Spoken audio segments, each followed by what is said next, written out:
누나, 뽀뽀는 어떻게 하는 거야? 28살 신랑의 입에서 5살 아이의 말이 튀어나왔습니다. 185의 배우 같은 얼굴, 3층 저택의 재벌 아들. 하지만 그는 바보였습니다. 아버지의 수술비 1억 원. 저는 그 돈을 위해 이 남자에게 팔려왔습니다. 그런데 시집 온 지 한 달 만에 남편의 전 약혼녀가 나타났습니다. 행복은 오래가지 않을 거예요. 차가운 시어머니와 시누이, 도끼 품은 전 약혼녀, 그리고 5살 아이 같은 바보 신랑. 과연 이 위험한 집에서 살아남을 수 있을까요? 그리고 18년 전 이 남자를 바보로 만든 충격적인 진실은 무엇일까요? 사연 시작 전 구독과 좋아요로 함께 해주세요.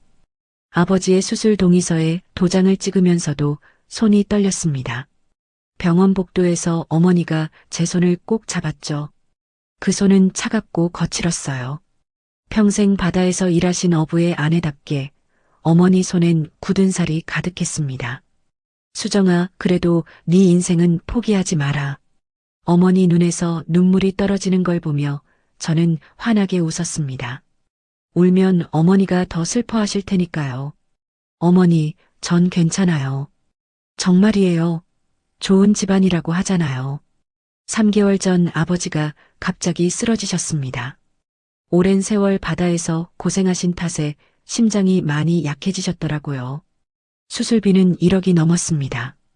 작은 배 한 척이 전 재산인 우리 집으로선 꿈도 못 꿀 금액이었죠.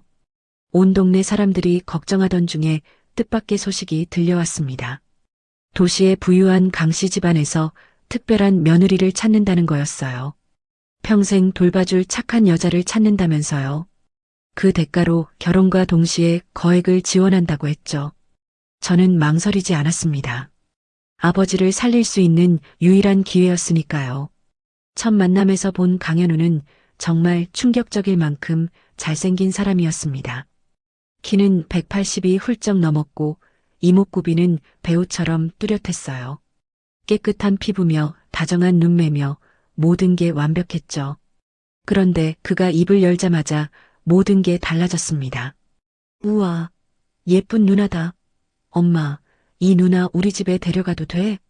저보다 2살 많은 28살 청년의 입에서 5살 아이의 말이 나왔습니다. 하지만 이상하게도 무섭거나 불쾌하지 않았어요. 오히려 그의 맑은 눈동자를 보니 마음이 편안해졌습니다. 진짜 아이처럼 순수한 영혼이 느껴졌거든요. 시어머니가 될 도정아 여사는 엄격해 보이는 분이었습니다. 하지만 아들을 바라보는 눈빛만큼은 한없이 부드러웠어요. 현우는 10살 때 호수에 빠진 적이 있어. 30분 동안 심장이 멈췄다가 기적적으로 살아났어. 그 후유증으로 시어머니는 목이 메어 끝내 말을 잇지 못했습니다. 설명을 듣는 내내 저는 현우를 바라봤습니다. 그는 제 머리카락을 신기한 듯 만지고 있었어요. 조심스럽게 마치 나비를 만지듯이요. 결혼식은 2주 뒤 조촐하게 치러졌습니다. 하객이라곤 양가 가족뿐이었죠. 하얀 드레스를 입은 제 모습이 거울에 비쳤을 때 실감이 났습니다. 아, 정말 결혼을 하는구나. 예식장에서 현우는 계속 방긋방긋 웃었습니다. 턱시도를 입은 모습이 정말 왕자님 같았어요. 겉모습만 보면 누가 봐도 완벽한 신랑감이었죠. 반지를 교환할 때 그가 속삭였습니다. 누나 이제 우리 가족이야? 매일 같이 놀 수 있어? 네, 매일 같이 있을 거예요. 식이 끝나고 시댁 대저택에 도착했습니다. 3층짜리 양옥집의 넓은 정원까지 동화 속에서나 봤을 법한 집이었어요. 제가 자란 바닷가 판잣집과는 차원이 달랐죠. 신혼방은 2층에 있었습니다. 넓고 화려한 방이었어요. 킹사이즈 침대에 고급 가구들, 모든 게 새 것이었습니다. 저녁을 먹고 씻고 나니 밤 9시가 됐습니다. 신혼방에 들어서자 현우가 침대 위에서 방방 뛰고 있었어요. 파자마를 입은 모습이 정말 귀여웠습니다. 누나, 이제 같이 자는 거야? 진짜야? 그럼요. 우리 이제 부부니까요. 현우가 갑자기 제 손을 잡고 침대로 끌었습니다. 그리고는 이불 속에 들어가더니 텐트를 만들기 시작했어요. 짜잔, 비밀 기지야.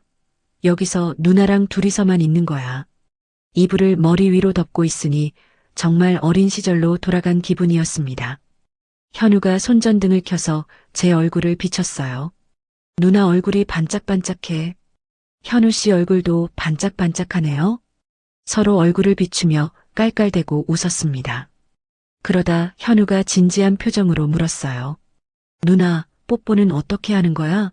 텔레비전에서 봤는데 결혼하면 뽀뽀한대. 순간 얼굴이 빨개졌지만 침착하게 대답했습니다. 볼에다 쪽 하는 거예요. 이렇게? 현우가 제 볼에 입술을 갖다 댔습니다. 정말 쪽 소리를 내면서요. 그리고는 까르르 웃었어요. 간지러워. 누나 볼이 말랑말랑해. 또 하고 싶어? 한 번만 더요. 이번엔 제가 그의 볼에 뽀뽀했습니다. 현우가 배를 잡고 웃었어요. 누나랑 있으니까 좋아. 매일매일 재밌을 것 같아. 밤이 깊어지자 현우가 하품을 했습니다. 그는 제 팔을 베고 누웠어요. 누나, 무서운 꿈 안 꿀게. 물에 빠지는 꿈 말고 좋은 꿈 꿀게. 어떤 꿈 꿀 건데요? 누나랑 놀이동산 가는 꿈. 솜사탕도 먹고 회전목마도 타고. 현우는 제잘제잘 떠들다가 스르르 잠들었습니다. 잠든 얼굴을 보니 정말 천사 같았어요. 이렇게 예쁜 사람이 왜 이런 시련을 받았을까? 가슴 한편이 아렸습니다. 창밖으로 달빛이 들어왔습니다. 낯선 방, 낯선 침대, 낯선 사람. 하지만 이상하게 무섭지 않았어요. 오히려 이 순수한 영혼을 지켜야겠다는 책임감이 들었습니다. 현우가 잠꼬대를 했습니다. 싫어. 물 무서워. 숨 못 쉬어. 온몸을 떨며 식은땀을 흘렸어요. 저는 그의 등을 토닥였습니다. 괜찮아요. 꿈이에요. 제가 있잖아요. 신기하게도 제 목소리를 듣자 현우의 떨림이 멈췄습니다. 다시 편안한 표정으로 잠들었죠. 새벽 4시쯤 됐을까요? 현우가 제 품에 파고들었습니다. 마치 엄마 품을 찾는 아기처럼요. 따뜻한 체온이 전해졌습니다. 이 사람도 외로웠구나. 20년 가까이 혼자 악몽과 싸워왔구나. 저는 그를 꼭 안아줬습니다. 비록 거래로 시작한 결혼이지만 이 사람을 진심으로 돌봐야겠다고 마음먹었어요. 아버지 수술비 때문만이 아니라 이 맑은 영혼을 위해서라도요. 아침 6시에 시어머니가 문을 두드렸습니다. 아직까지 자면 어떡하니? 일어나서 아침 준비해라. 첫날부터 시작된 시집살이. 하지만 저는 씩씩하게 일어났어요. 부엌에서 아침을 준비하며 생각했습니다. 이게 제 새로운 인생이구나. 26의 나이에 시작한 특별한 결혼 생활. 아침상을 차리고 있는데 현우가 부엌으로 뛰어왔습니다. 누나, 일어났어? 나 배고파. 조금만 기다려요. 맛있는 거 만들어줄게요. 현우가 제 옆에 딱 붙어서 요리하는 걸 구경했습니다. 계란을 깨는 것도 신기한지 눈을 반짝였어요. 수정이 누나, 최고. 현우는 젓가락질이 서툴러서 제가 도와줬습니다. 한 입 먹을 때마다 맛있어를 연발했어요. 시누이 예은이가 따가운 눈초리로 저를 봤습니다. 새언니, 오빠 돌보기 쉽지 않을 텐데요. 괜찮아요. 현우 씨가 착해서 돌보기 어렵지 않아요. 지금은 그래도 나중에 힘들어질 거예요. 예은이의 말에는 가시가 있었지만 저는 밝게 웃었습니다. 네, 아가씨. 최선을 다할게요. 첫날의 아침은 그렇게 지나갔습니다. 앞으로 어떤 일들이 펼쳐질지 모르지만 적어도 이 순간만큼은 평화로웠어요. 날카로운 시어머니와 아가씨의 눈빛만 빼고요. 아버지는 수술을 잘 받으실 테고 저도 이 가족의 일원이 되어갈 거예요. 그리고 무엇보다 이 순수한 남편을 지켜줄 수 있을 거예요. 창밖으로 햇살이 비쳤습니다. 새로운 하루, 새로운 시작이었죠. 결혼한 지 일주일이 지났습니다. 새벽 5시에 일어나는 게 일상이 됐어요. 차가운 바닥에 발을 딛고 부엌으로 향할 때마다 친정집이 그리웠습니다. 하지만 그리움은 마음속에 꼭꼭 숨겼죠. 시어머니는 매일 5시 30분 정각에 부엌에 내려오셨고 그때까지 아침 준비가 완벽하게 끝나 있어야 했습니다. 시어머니는 제가 끓인 국을 한 숟가락 떠서 맛을 봤습니다. 그리고는 늘 같은 반응이었죠. 미간을 찌푸리고 숟가락을 탁 내려놓고 차가운 목소리로 말씀하셨어요. 싱겁네. 다시 해. 이미 3번째 끓이는 국이었지만 저는 웃으며 냄비를 다시 들었습니다. 시누이 예은이는 식탁에 앉아 비웃듯 저를 쳐다봤죠. 그 시선이 등 뒤에 꽂히는 게 느껴졌지만 모른 척했어요. 현우만이 유일하게 제 편이었습니다. 아침마다 부엌에 와서 제 옆에 딱 붙어 있었죠. 마치 큰 강아지처럼 졸졸 따라다니며 제가 하는 일을 신기한 듯 구경했습니다. 그날도 평범한 아침이었어요. 빨래를 널고 있는데 거실에서 현우의 비명소리가 들렸습니다. 급히 달려가 보니 현우가 엎질은 물컵을 보고 구석에 웅크리고 있었어요. 온몸을 부들부들 떨며 식은땀을 흘렸습니다. 시어머니가 현우를 달래려 했지만 소용없었습니다. 오히려 더 크게 울부짖으며 몸을 떨었죠. 예은이도 당황한 표정으로 서 있기만 했어요. 저는 천천히 현우에게 다가갔습니다. 무릎을 꿇고 눈높이를 맞춘 뒤 제가 낼 수 있는 가장 부드러운 목소리로 말했어요. 현우 씨, 제 손 잡아요. 떨리는 손이 제 손을 잡자 꼭 쥐어줬습니다. 그리고는 천천히 품에 안았어요. 처음엔 온몸이 돌처럼 굳어 있었지만 제 체온이 전해지자 조금씩 긴장이 풀렸습니다. 어깨가 들썩이며 흐느끼는 걸 느끼며 등을 토닥였죠. 10분이 지나자 현우는 완전히 진정됐습니다. 시어머니의 눈빛이 처음으로 흔들렸어요. 평소의 차가운 시선이 아니라 놀라움이 섞인 복잡한 표정이었죠. 저녁이 되자 또 다른 전쟁이 시작됐습니다. 한약 먹는 시간이었거든요. 현우는 매번 약을 거부했고 시어머니는 매번 화를 냈습니다. 그날도 마찬가지였어요. 시어머니가 한약 그릇을 들고 현우 앞에 섰지만 현우는 고개를 좌우로 흔들며 입을 꾹 다물었습니다. 저는 조용히 다가가 그릇을 받아들었습니다. 그리고는 주머니에서 사탕을 하나 꺼냈어요. 현우의 눈앞에 사탕을 흔들며 보여줬죠. 자, 마법의 약이에요. 이거 먹으면 슈퍼맨이 돼요. 현우의 눈이 반짝였습니다. 저는 약을 먼저 입에 넣어주고 바로 사탕을 따라 넣어줬어요. 쓴맛이 채 퍼지기 전에 단맛이 입안을 채웠죠. 현우가 까르르 웃으며 약을 삼켰습니다. 시어머니는 아무 말 없이 저를 쳐다봤습니다. 그 눈빛에서 많은 감정을 읽을 수 있었어요. 놀라움, 의심, 그리고 아주 약간의 인정. 하지만 여전히 입을 열지는 않으셨죠. 그날 밤 현우가 또 악몽을 꿨습니다. 이불을 걷어차며 울부짖는 현우를 안아주며 자장가를 불렀어요. 어릴 때 어머니가 불러주신 노래였습니다. 낮은 콧노래가 방안을 채우자 현우의 호흡이 점점 고르게 돌아왔죠. 다음 날 새벽 평소보다 일찍 부엌에 내려갔는데 시어머니가 이미 와 계셨습니다. 식탁에 앉아 찻잔을 들고 계셨죠. 저를 보시더니 찻잔을 내려놓으셨어요. 앞으로 현우 약은 네가 맡아. 짧은 한마디였지만 그 안에 많은 의미가 담겨 있었습니다. 처음으로 저를 조금이나마 인정한다는 신호였죠. 물론 여전히 차가운 말투였지만요. 아침 식사 시간 시어머니는 여전히 제가 만든 음식의 트집을 잡았습니다. 김치가 너무 시다, 국이 짜다, 반찬이 싱겁다. 끊임없는 지적이 이어졌죠. 예은이도 거들었습니다. 새언니, 집에서 할 일도 없을 텐데 놀지만 말고 요리학원이라도 다녀요. 하지만 현우가 제 옆에서 행복하게 밥을 먹는 모습을 보니 힘이 났습니다.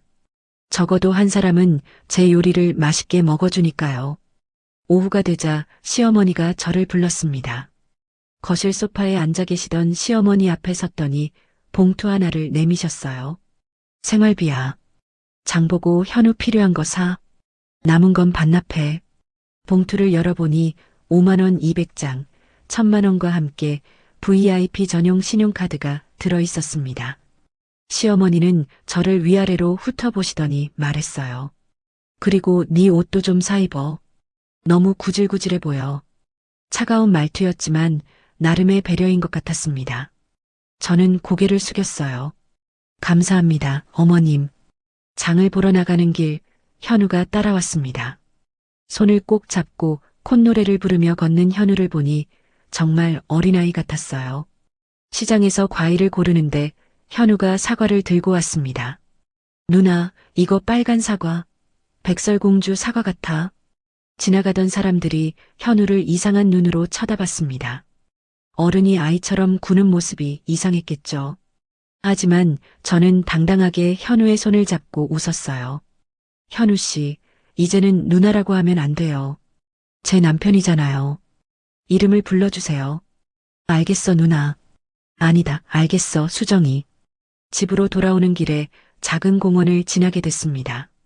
그런데 공원 한가운데 분수대를 본 현우가 갑자기 걸음을 멈췄어요.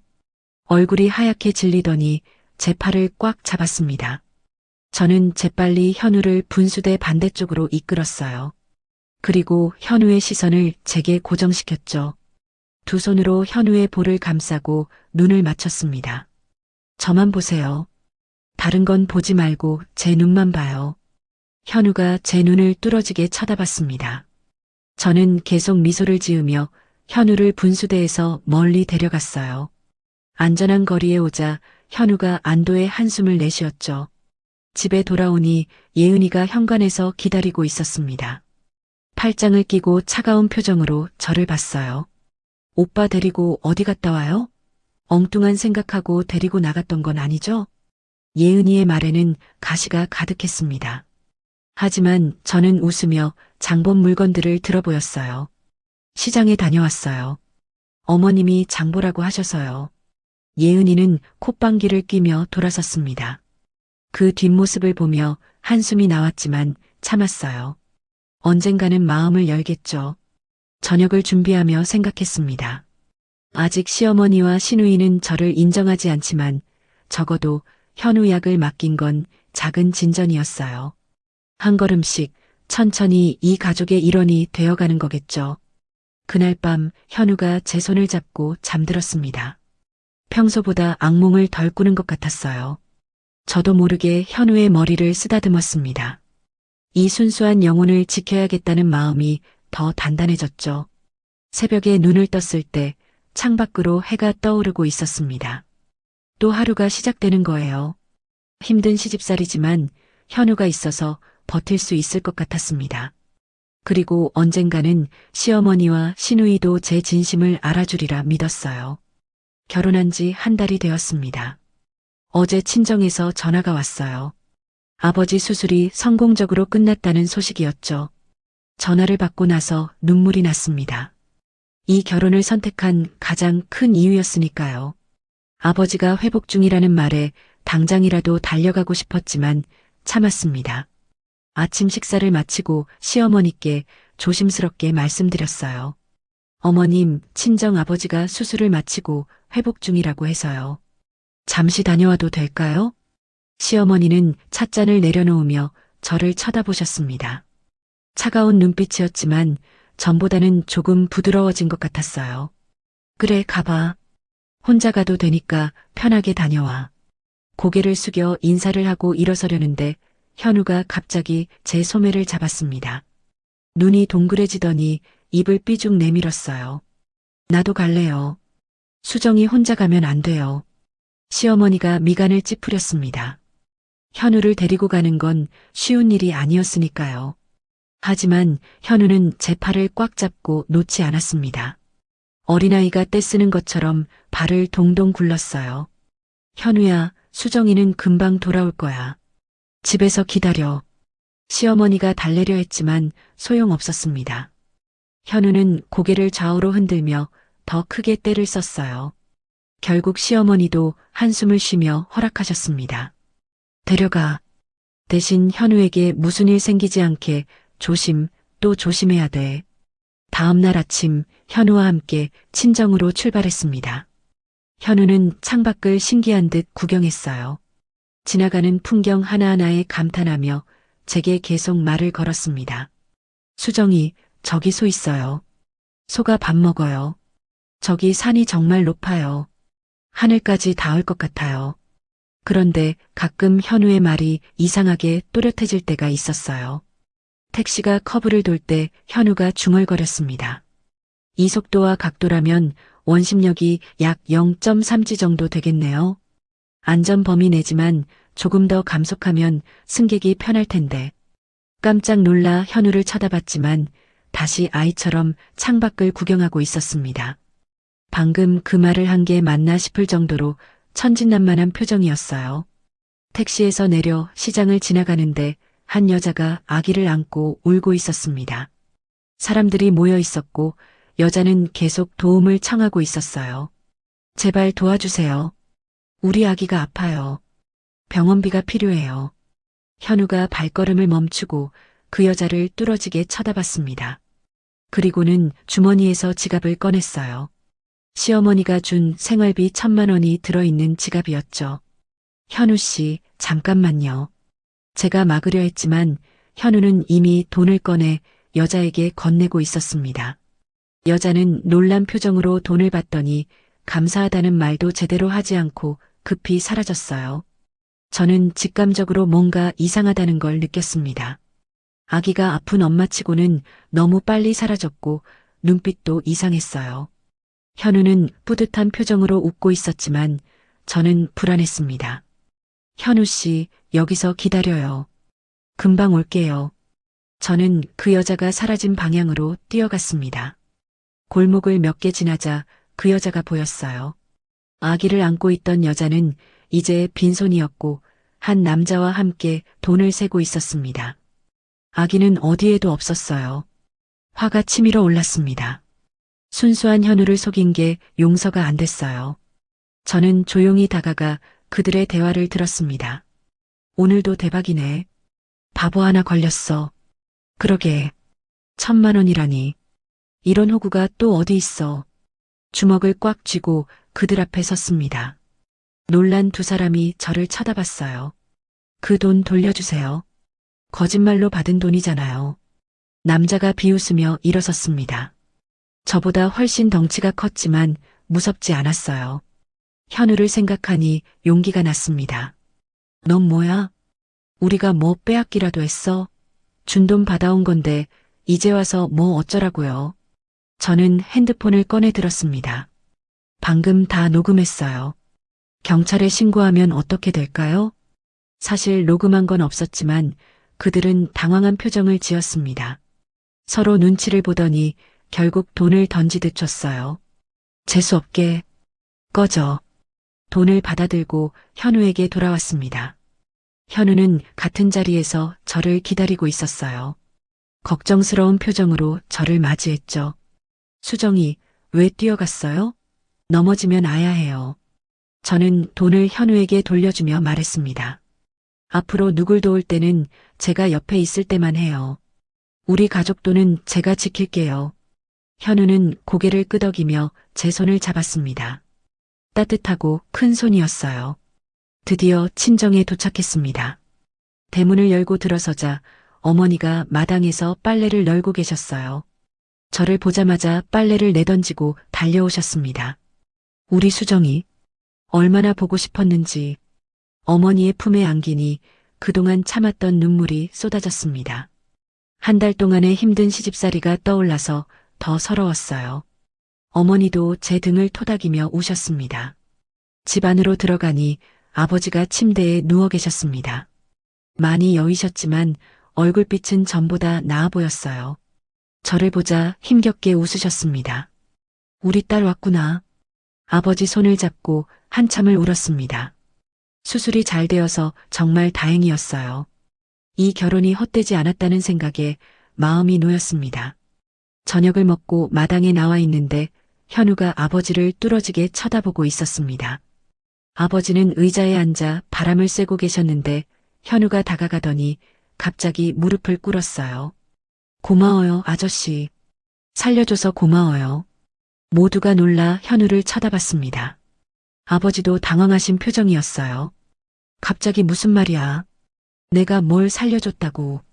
현우는 계속 아버지를 바라보며 같은 말을 반복했습니다. 어머니가 제 팔을 잡으며 속삭였습니다. 강서방, 아버지를 처음 보는 거 아니야? 저도 이해할 수 없었습니다. 현우의 표정은 진지했지만 말은 앞뒤가 맞지 않았어요. 아버지는 웃으며 현우의 어깨를 두드렸습니다. 그래, 내가 구해줬다 치자.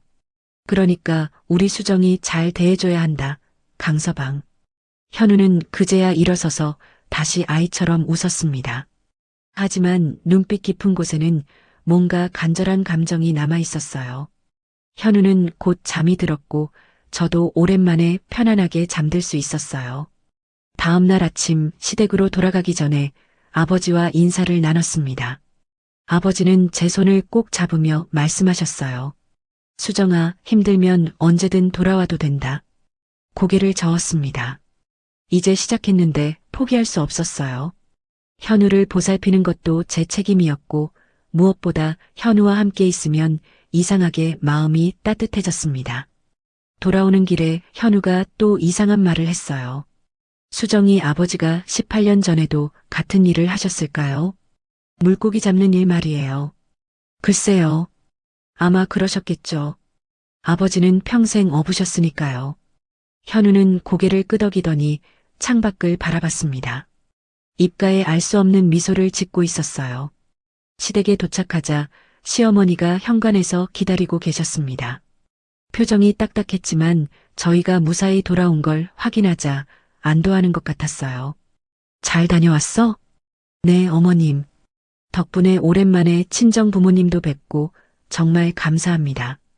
시어머니는 고개를 끄덕이고 들어가셨습니다. 예은이가 거실에서 나와 비꼬듯 말했어요. 시집 온 지 얼마나 됐다고 벌써 친정에 갔다 와요? 오빠 데리고 가서 힘들진 않았고요. 하지만 전 웃으며 대답했습니다. 아니에요. 현우 씨가 있어서 오히려 든든했어요. 예은이는 콧방귀를 뀌며 들어갔지만 표정이 조금 누그러진 것 같았습니다. 그날 밤 시어머니가 저를 불렀어요. 서재로 가니 책상에 앉아 계셨습니다. 수정아, 현우가 사기꾼한테 돈을 줬다고? 깜짝 놀랐습니다. 어떻게 아신 걸까요? 시어머니는 제 표정을 보고 말을 이었습니다. 현우가 다 말했어. 수정이가 돈을 찾아왔다고. 죄송합니다, 어머님. 제가 더 잘 살폈어야 했는데. 시어머니는 한숨을 쉬었습니다. 하지만 화를 내지는 않으셨어요. 아니야. 네가 찾아온 게 다행이지. 네가 고생이 많았다. 처음으로 시어머니가 저를 인정하는 것 같았습니다. 작은 신뢰가 생긴 것 같아 마음이 따뜻해졌어요. 방으로 돌아오니 현우가 책상에 앉아 뭔가를 쓰고 있었습니다. 가까이 가서 보니 복잡한 수식이었어요. 미적분 공식이 빼곡히 적혀 있었습니다. 현우 씨, 이게 뭐예요? 현우가 고개를 들어 저를 봤습니다. 눈빛이 또렷했어요. 물의 흐름을 계산하고 있었어요. 바다에서 사람이 빠졌을 때 어느 방향으로 흘러가는지 궁금해서요. 순간 소름이 돋았습니다. 현우가 과거에 물에 빠진 기억을 되새기고 있는 것 같았어요. 하지만 곧 현우는 종이를 구기며 아이처럼 웃었습니다. 어려워요. 모르겠어요. 수정이랑 놀고 싶어요. 저는 현우의 손을 잡고 침대로 이끌었습니다. 현우를 재우면서 생각했어요. 현우의 머릿속에는 분명 천재적인 두뇌가 잠들어 있었습니다. 그리고 어쩌면 과거의 기억도 어딘가에 남아있는 것 같았어요. 현우가 행복하게 웃으며 잠들었습니다. 저도 현우 옆에서 눈을 감았어요. 내일은 또 어떤 일이 일어날까요? 하지만 현우와 함께라면 무엇이든 이겨낼 수 있을 것 같았습니다. 친정에서 돌아온 지 일주일이 지났습니다. 그동안 시댁 분위기가 조금씩 바뀌고 있었어요. 시어머니는 여전히 엄격했지만 제가 만든 음식의 트집을 잡는 횟수가 줄었습니다. 예은이도 비꼬는 말투가 조금 누그러졌죠. 무엇보다 현우가 안정을 찾아가는 게 가장 큰 변화였습니다. 그날도 평범한 오후였어요. 거실에서 현우와 함께 그림책을 보고 있었습니다. 현우는 동화책을 좋아했는데 읽다가 갑자기 복잡한 이야기를 하곤 했죠. 이번에도 백설공주를 읽다가 독사과에 대한 화학 성분을 설명하기 시작했습니다. 하지만 금세 다시 아이처럼 그림만 보며 웃었어요. 현관문이 열리는 소리가 났습니다. 시어머니가 외출해서 돌아오시는 줄 알고 일어섰는데 낯선 여자가 들어왔어요. 화려한 빨간색 원피스를 입고 진한 화장을 한 여자였습니다. 나이는 저와 비슷해 보였는데 날카로운 눈빛이 인상적이었어요. 여자는 거실로 들어오며 저를 위아래로 훑어봤습니다. 그 시선에는 노골적인 경멸이 담겨 있었어요. 입가에 비웃음을 띠며 말했습니다. 재벌집 며느리라기엔 많이 소박하시네. 당황해서 아무 말도 하지 못하고 있는데 현우가 갑자기 제 뒤로 숨었습니다. 평소와 달리 온몸을 잔뜩 움츠리고 있었어요. 떨리는 손으로 제 옷자락을 꽉 잡았습니다. 여자는 현우를 보며 표정이 변했습니다. 가식적인 미소를 지으며 다가왔어요. 오빠 나야. 제니. 기억 안 나?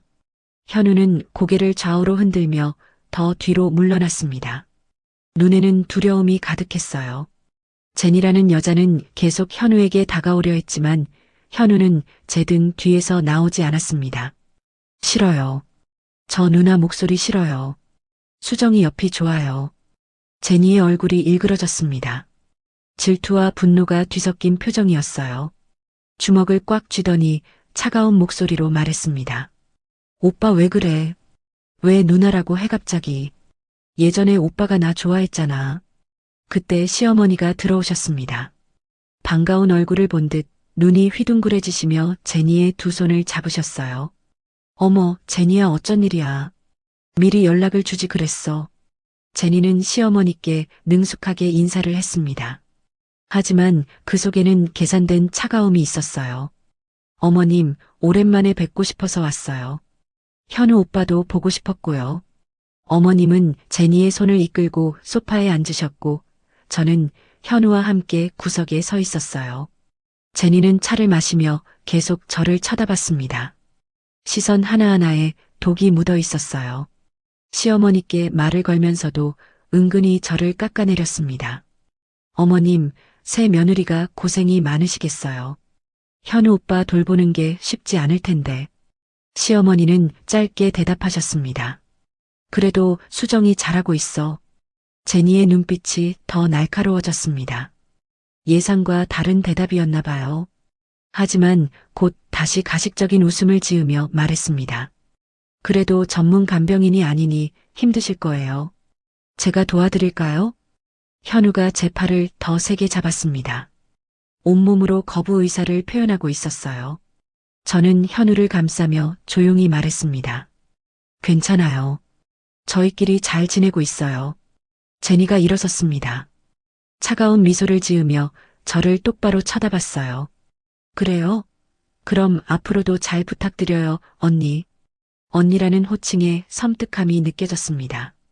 제니는 현우에게 다가와 머리를 쓰다듬으려 했지만 현우가 피했어요. 제니의 손이 허공에 멈췄고 얼굴이 붉어졌습니다. 제니가 나간 후 시어머니가 저를 불렀습니다. 서재로 가니 창밖을 보고 계셨어요. 제니는 현우의 오래전 약혼녀야. 남편이랑 이혼한 지 한 달 됐지. 놀랐지만 티를 내지 않았습니다. 시어머니가 말을 이었어요. 어릴 때부터 집안끼리 알던 사이였어. 제니 아버지가 사업을 하시는데 우리와 거래가 있었지. 현우가 어렸을 때 약혼했었는데 파혼하고 다른 사람이랑 결혼을 했었어. 시어머니의 목소리에는 씁쓸함이 묻어났습니다. 오래된 약속이 어긋났던 것에 아쉬움이 느껴졌죠. 다음 날부터 제니가 자주 찾아왔습니다. 매번 다른 핑계를 대며 왔지만 목적은 분명했어요. 현우를 되찾고 싶어 했고 저를 쫓아내고 싶어 했습니다. 한 번은 점심시간에 왔는데 제가 만든 음식을 보며 비웃었습니다. 이런 걸 드시는 거예요? 현우 오빠가 불쌍하네요. 예은이가 옆에서 거들었습니다. 그래도 오빠는 새언니 음식 잘 먹어요. 의외의 편을 들어준 예은이 덕분에 제니의 표정이 굳었습니다. 제니는 계속 시도했지만 현우는 철저히 그녀를 피했습니다. 제니가 있으면 제 옆에서 떨어지지 않았고 제니가 말을 걸면 대답하지 않았어요. 그럴수록 제니의 눈빛은 더 독해졌습니다. 어느 날 저녁 제니가 또 왔습니다. 이번엔 선물 상자를 들고 왔어요. 현우에게 주려 했지만 현우는 받지 않았습니다. 싫어요. 제니 누나 선물 싫어요. 제니가 상자를 바닥에 내동댕이 쳤습니다. 어머, 제니야. 괜찮니? 현우가 놀라서 그래. 오늘은 집에 가는 게 좋겠다.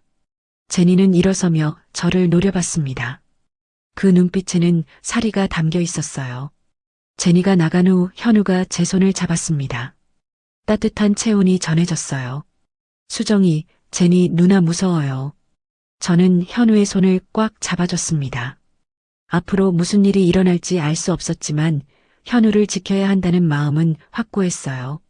제니가 마지막으로 찾아온 지 일주일이 지났습니다. 그동안 평화로웠지만 늘 불안했어요. 폭풍 전의 고요 같은 느낌이었죠. 현우는 여전히 제 곁을 떠나지 않았고 밤마다 악몽을 꾸는 횟수도 늘었습니다. 그날 밤도 현우가 악몽을 꾸고 있었어요. 이불을 발로 차며 온몸을 떨고 있었습니다. 이마에는 식은땀이 송글송글 맺혔고 입술은 파랗게 질려 있었어요. 무언가를 피하듯 팔을 휘저으며 울부짖었습니다.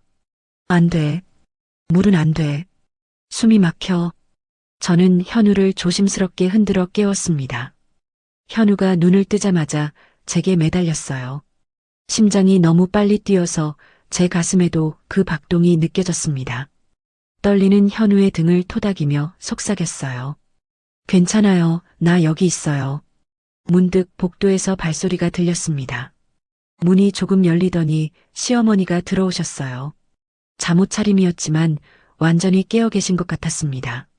저희를 보시더니 조용히 다가오셨어요.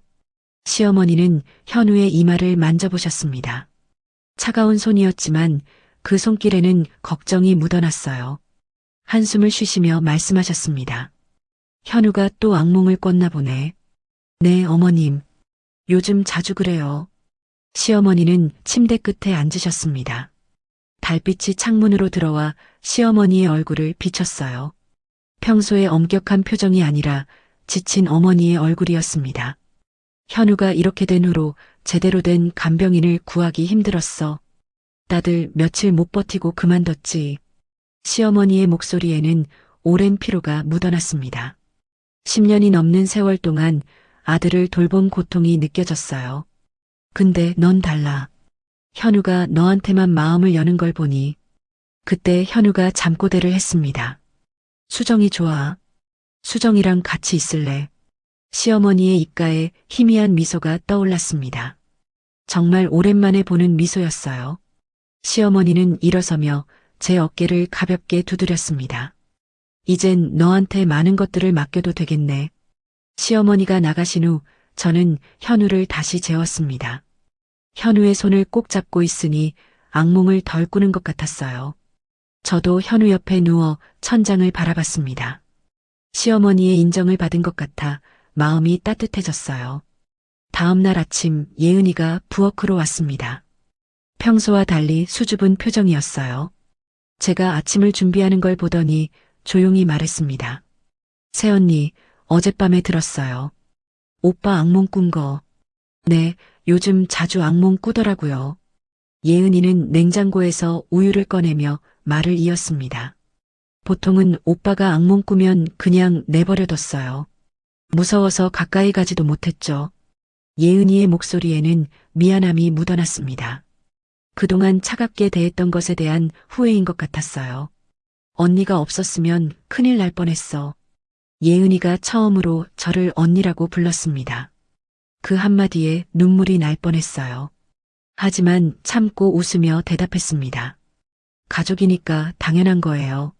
예은이도 수줍게 웃었습니다. 그 순간 진짜 가족이 된 것 같았어요. 오후에 시아버지가 외출해서 돌아오셨습니다. 평소에는 거의 대화를 나누지 않는 과묵한 분이었는데 이날은 저를 불러 세우셨어요. 수정아. 네, 아버님. 시아버지는 주머니에서 작은 상자를 꺼내셨습니다. 열어보니 옥으로 만든 팔찌였어요. 우리 집안 며느리들에게 대대로 전해지는 거다. 이젠 네 거야. 놀라서 아무 말도 못하고 있는데 시아버지가 제 손에 팔찌를 쥐어주셨습니다.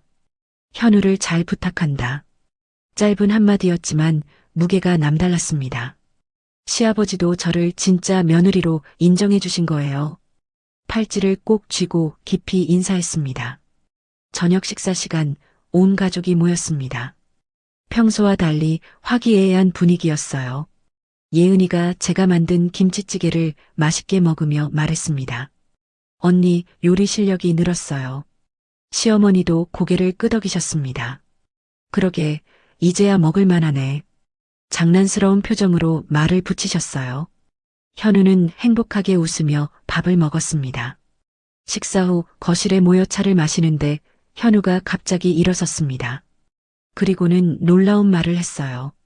엄마, 아빠, 예은이, 그리고 수정이 모두 고마워요. 가족이라서 행복해요. 모두가 놀라 현우를 쳐다봤습니다. 현우가 이렇게 또렷하게 가족을 인식하고 말한 건 처음이었어요. 시어머니는 눈물을 참으며 현우를 안았습니다. 우리도 사랑해, 현우야. 그 순간 저도 진짜 이 집의 가족이 된 것 같았습니다. 시련은 있었지만 결국 마음을 열고 서로를 받아들였어요. 밤이 되어 방으로 돌아왔을 때 현우가 제 손을 잡았습니다. 수정이, 고마워요. 우리 가족 지켜줘서. 제가 더 고마워요. 절 받아줘서요. 현우는 제 손등을 가만히 쳐다봤습니다. 거기엔 그동안의 집안일로 생긴 작은 상처와 굳은 살이 있었어요. 현우가 조심스럽게 그 위에 손을 포개며 말했습니다. 아프지 마요. 내가 나으면 수정이 지켜줄게요. 그 말에 눈물이 났습니다. 언젠가 현우가 완전히 회복될 거라는 희망이 생겼어요. 그때까지 제가 현우를 지키겠다고 마음속으로 다짐했습니다. 그날 밤 현우는 악몽을 꾸지 않았습니다. 평화로운 얼굴로 잠들어 있는 현우를 보며 생각했어요. 이제 정말 이 집의 일원이 되었다고. 시어머니도 시아버지도 예은이도 모두 저를 인정해줬습니다. 하지만 제니의 위협은 여전히 남아 있었어요.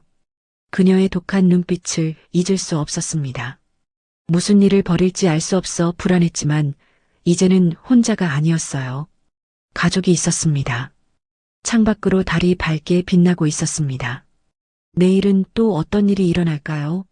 하지만 무엇이 와도 이겨낼 수 있을 것 같았어요. 현우와 함께, 가족과 함께라면요. 결혼한 지 3달이 지났습니다. 요즘 들어 몸이 이상했어요. 아침마다 속이 메스꺼웠고 평소 좋아하던 김치 냄새만 맡아도 구역질이 났습니다. 피곤함도 전보다 심해졌죠. 혹시나 하는 마음에 병원에 갔더니 의사 선생님이 밝은 얼굴로 축하한다고 하셨습니다. 임신 6주였어요. 병원에서 나오는 길 다리가 후들거렸습니다. 기쁘면서도 두려웠어요. 아이를 가진다는 건 축복이지만 현우의 상태를 생각하면 걱정이 앞섰습니다. 그래도 뱃속에서 자라고 있는 작은 생명을 생각하니 가슴이 따뜻해졌어요. 집에 돌아와서 먼저 현우에게 말했습니다. 현우는 제 배에 귀를 대고 신기한 듯 들여다봤어요.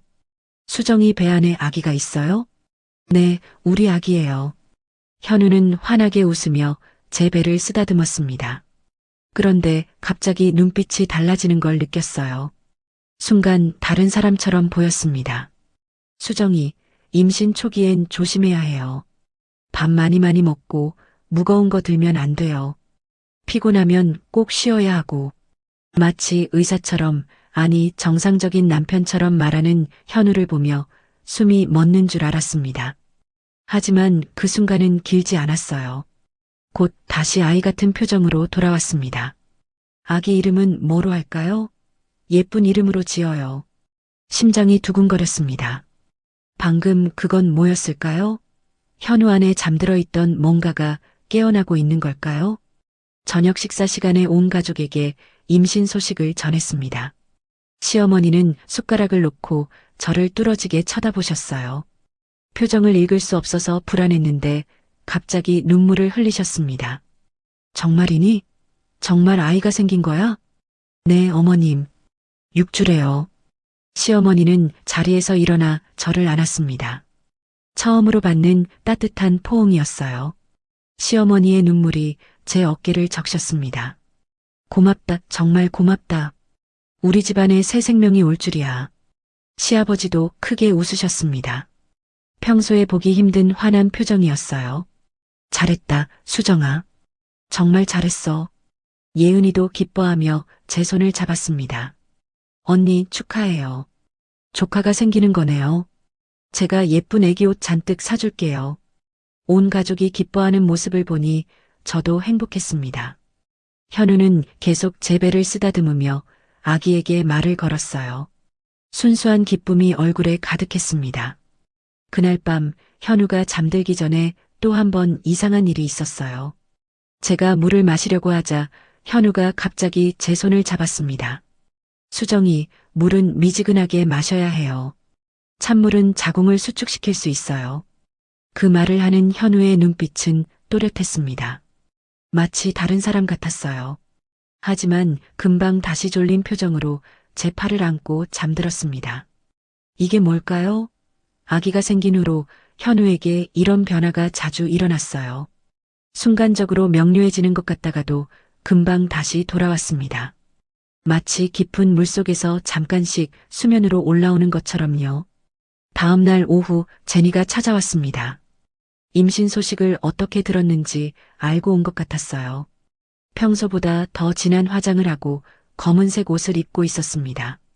불길한 느낌이 들었어요. 거실에 앉은 제니는 차갑게 웃으며 말했습니다. 축하해요, 수정씨. 임신 소식 들었어요. 말투는 부드러웠지만 눈빛은 칼날처럼 날카로웠습니다. 입가에는 섬뜩한 미소가 걸려 있었어요. 저도 임신 축하 선물 준비했어요. 대단한 걸로요.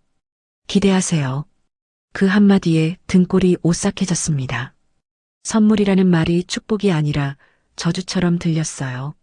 시어머니가 불편한 표정으로 말씀하셨습니다. 제니야, 축하해주러 온 거니? 물론이죠, 어머님. 현우 오빠 아이가 생긴다니 정말 기쁘네요. 말은 그렇게 했지만 눈에는 질투의 불꽃이 타오르고 있었습니다. 제니는 자리에서 일어나며 제게 다가왔어요. 그리고는 아무도 못 듣게 작게 속삭였습니다. 행복은 오래가지 않을 거예요. 소름이 돋았습니다. 위협이 분명했어요. 하지만 현우가 제 옆으로 와서 팔을 감쌌습니다. 제니 누나가요. 수정이 지금 피곤해요. 제니의 얼굴이 일그러졌습니다. 현우에게 거부당하는 게 견딜 수 없는 모양이었어요. 주먹을 꽉 쥐고 나가면서도 계속 저를 노려봤습니다. 제니가 나간 후 불안감이 밀려왔습니다. 저 여자가 무슨 짓을 할지 예측할 수 없었어요. 뱃속의 아기를 생각하니 더욱 무서웠습니다. 시어머니가 제 어깨를 두드리셨습니다. 신경 쓰지 마. 하지만 시어머니의 얼굴에도 걱정이 가득했어요. 제니라는 존재가 우리 모두를 불안하게 만들고 있었습니다. 그날 밤부터 이상한 느낌이 들었습니다. 누군가 저를 지켜보는 것 같았어요. 창밖을 봐도 아무도 없었지만 시선이 느껴졌습니다. 밤에 잠들기 전 문이 잠겼는지 3번씩 확인하게 됐어요. 현우는 저를 더욱 꼭 붙어 다녔습니다. 화장실 갈 때도 문 앞에서 기다렸고 부엌에서 요리할 때도 옆에 서 있었어요. 마치 저를 지키려는 것처럼요.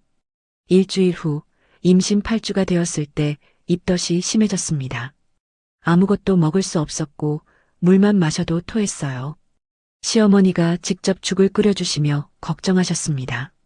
많이 힘들지? 나도 현우 임신했을 때 그랬어. 시어머니의 따뜻한 손길이 고마웠습니다. 예전의 차가움은 온데간데 없었어요. 현우는 제 옆에 앉아 제 등을 쓰다듬어 줬습니다. 그런데 또 그 순간이 왔어요.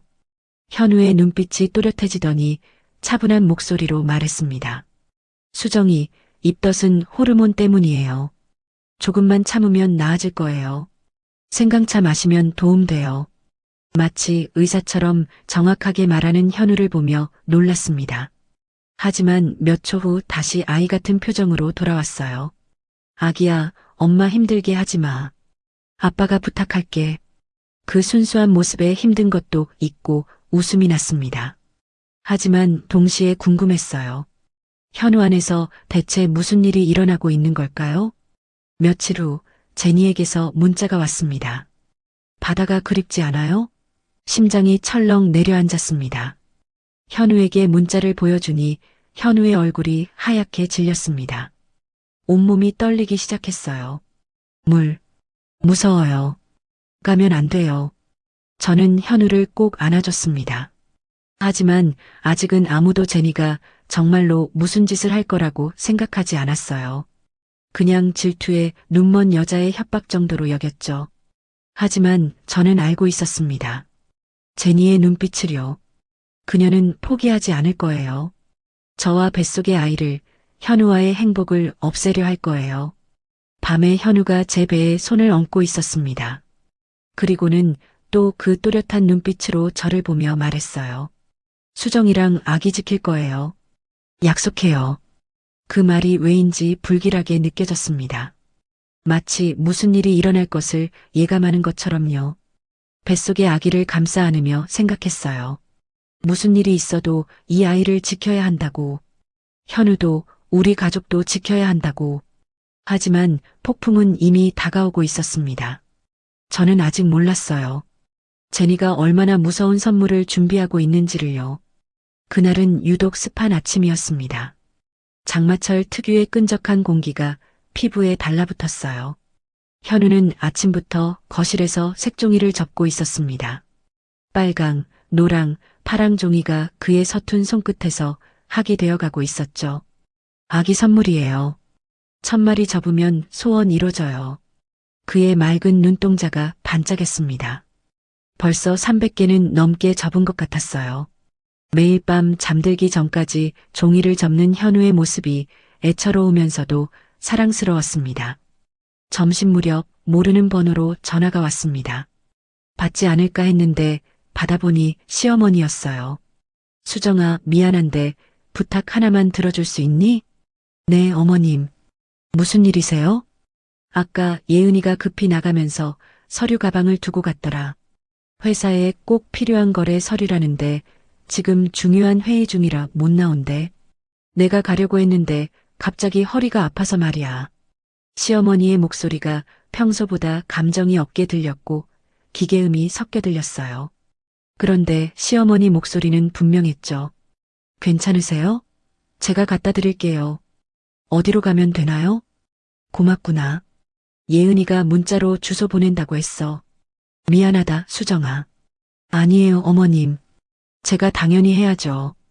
전화를 끊고 얼마 지나지 않아 문자가 왔습니다. 주소와 함께 짧은 메시지가 있었습니다. 언니, 정말 급해요. 3시까지 꼭 필요해요. 보내드린 주소로 꼭 와주세요. 평소 예은이 말투와 똑같았습니다. 의심할 이유가 없었어요. 가방을 챙겨 나가려는데 현우가 제 옷자락을 잡았습니다. 수정이 어디 가요? 아가씨 서류 갖다 주고 올게요. 금방 올게. 나도 갈래요. 아니에요. 현우 씨는 집에서 종이약 접고 있어요. 얼른 올게요. 현우가 불안한 표정을 지었습니다. 평소와 달리 떼를 쓰지 않고 조용히 고개를 끄덕였어요. 하지만 그 눈빛이 왠지 슬퍼 보였습니다. 조심해요, 수정이. 꼭 돌아와야 해요. 당연하죠. 걱정 말아요. 현우의 이마에 뽀뽀를 하고 집을 나섰습니다. 택시를 탔어요. 운전기사 아저씨가 주소를 보더니 고개를 갸웃했습니다. 이쪽은 개발이 중단된 지역인데요. 회사 건물이 있나? 그래요? 처음 가보는 곳이라 잘 모르겠네요. 이상했습니다. 예은이 회사는 시내 한복판에 있는데 왜 이런 곳으로 오라고 했을까요? 하지만 급한 일이라니까 다른 지사나 미팅 장소일 수도 있겠다 싶었어요. 차가 달리면서 풍경이 변했습니다. 높은 건물들이 사라지고 낮은 집들이 나타났어요. 그러다 아예 사람 사는 집도 보이지 않게 됐습니다. 소금기 섞인 바람 냄새가 차 안으로 스며들기 시작했어요. 아가씨, 정말 이 주소 맞아요? 이쪽은 바닷가 쪽인데. 바다라는 말에 가슴이 철렁했습니다. 핸드폰을 꺼내 예은이에게 전화를 걸었어요. 하지만 전화를 받지 않았어요. 문자를 보냈지만 답도 없었죠. 30분쯤 지났을까요? 택시가 멈췄습니다. 황량한 도로 옆에 낡은 건물 하나가 보였어요. 해안 전망 카페라는 간판이 있었지만 페인트가 벗겨지고 창문은 깨져 있었습니다. 폐업한 지 오래된 것 같았어요. 기사님, 여기 맞나요? 네, 주소가 여기로 나오는데요. 그런데 사람이 없는 것 같은데. 불안감이 밀려왔습니다. 뭔가 잘못됐어요. 예은이가 이런 곳에 있을 리 없었습니다. 기사님, 잠깐만 확인하고 올게요. 기다려 주실 수 있나요? 아이, 콜 떠서 바쁜데. 빨리 갔다 와요. 차에서 내렸습니다. 건물 쪽으로 걸어가는데 뒤에서 차가 떠나는 소리가 들렸어요. 잠깐만요. 기사님. 소리쳤지만 차는 이미 멀어지고 있었어요. 핸드폰을 꺼내려는데 배터리가 방전됐다는 표시가 떴습니다. 아침에 충전하는 걸 깜빡한 거였어요. 심장이 빠르게 뛰기 시작했습니다. 아가씨, 여기 있어요? 건물 안으로 들어가려는데 뒤에서 발소리가 들렸습니다. 돌아보니 제니가 서 있었어요. 검은 원피스를 입은 그녀의 얼굴엔 차가운 미소가 걸려 있었습니다. 오랜만이네요, 수정 씨. 온몸에 소름이 돋았습니다. 모든 게 함정이었어요. 시어머니의 전화, 예은이의 문자, 전부 제니가 꾸민 일이었습니다. 당신이 한 거예요? 제가 선물 준다고 했었잖아요. 마음에 드나요? 내가 생각한 것보다 쉽더라고요. 스마트폰 복제도, 목소리 변조하는 것도요. 다리에 힘이 풀렸습니다. 완전히 속았어요. 제니는 처음부터 치밀하게 계획한 거였습니다. 뭐 하는 짓이에요? 당장 집에 가게 해주세요. 벌써요? 여기까지 오느라 수고했는데? 저기 좀 봐요. 제니가 가리킨 곳에 바다가 있었습니다. 절벽 아래로 파도가 거칠게 검은 바위들을 때리고 있었어요. 햇빛을 받아 반짝이는 물결이 평화로워 보였지만 제겐 공포 그 자체였습니다. 여기가 어딘지 알아요? 18년 전 현우 오빠가 빠졌던 바로 그 바다예요. 숨이 막혔습니다. 그 이야기는 시어머니께 들어서 알고 있었어요. 10살이던 현우가 바다에 빠져 죽을 뻔했다고요. 기적적으로 살아났지만 뇌에 손상을 입었다는 그 비극적인 사고. 왜 절 여기로 데려온 거예요? 당신만 없어지면 모든 게 원래대로 돌아가니까요. 제니의 눈빛이 무서웠습니다. 완전히 이성을 잃은 사람의 눈이었어요. 천천히 저를 향해 걸어왔습니다.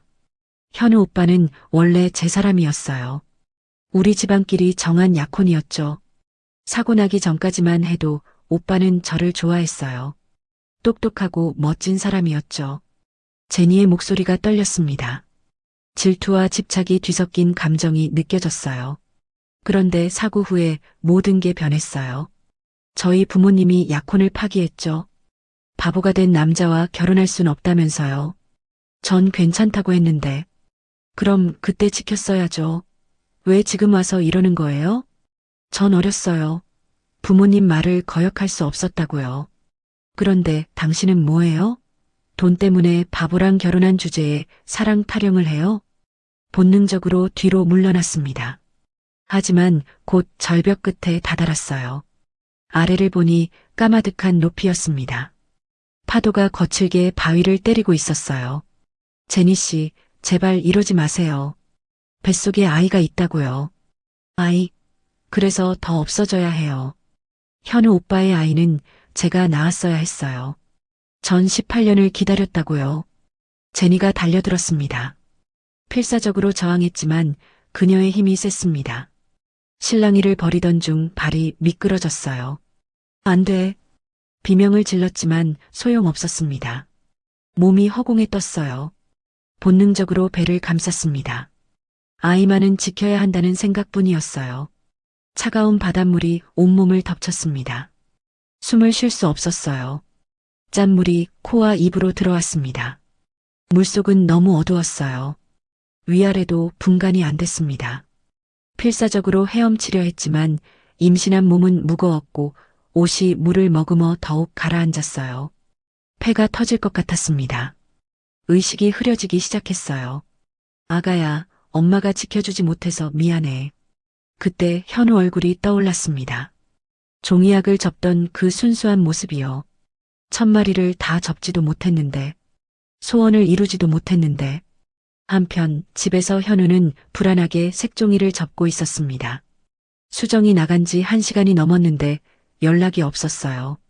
가슴이 답답했습니다. 수정이, 손이 떨렸습니다.